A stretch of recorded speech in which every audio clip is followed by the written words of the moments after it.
গত সপ্তাহে 1,83,000 টাকা আমাকে দেওয়া হয়েছে সরকার থেকে। এটা জনগণকে দেওয়ার জন্য যতজনকে ইচ্ছা দিতে পারি। 1,83,001 টাকা করেও দিতে পারি, 10,000 টাকা করে দিতে পারি, এটা আমার ইচ্ছা। আপনারা আপনাদের এলাকার এমপি হিসাব দেয়? হিসাব দেয়? হিসাব দেয়? মনে রাখতে হবে, সরকার যে টাকা আমাকে দেয় এই টাকা আমার বাপের টাকা না। সরকার যে বাসায় আমাকে থাকতে দেয় এটা আমার বাপের বাসা না, এটা জনগণের টাকা, আপনার ট্যাক্সের টাকা। সুতরাং এই ট্যাক্সের পয়সার একটা পয়সার হিসাব চাওয়ার অধিকার আপনার আছে। সবাই এখানে আপনারা যারা আছেন প্রত্যেকেই প্রত্যেকটা 300টা আসনের প্রত্যেকটা এমপির কাছে এক পয়সা করে আপনারা হিসাব চাইবেন। কারণ এই টাকা কার? এই টাকা কার?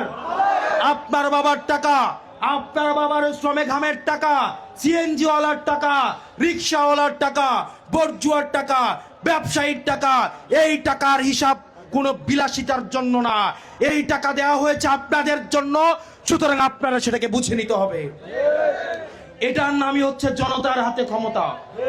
আমরা এই ক্ষমতায় নিশ্চিত করতে চাই যে আমরা যারা সংসদে যাব আমরা আপনাদের মালিক না, আমরা আপনাদের গোলাম। আর আমাদের মালিক হচ্ছে জনগণ, যারা প্রত্যেক 5 বছর পরে পরে আমাদেরকে ভোট দিবেন।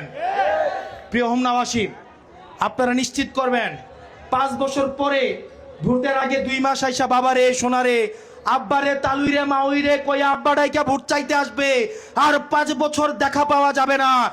এই রাজনীতি বাংলাদেশে আর হবে না। প্রিয় তরুণ প্রজন্ম, আপনারা হিসাব রাখবেন, প্রত্যেক দিনের হিসাব।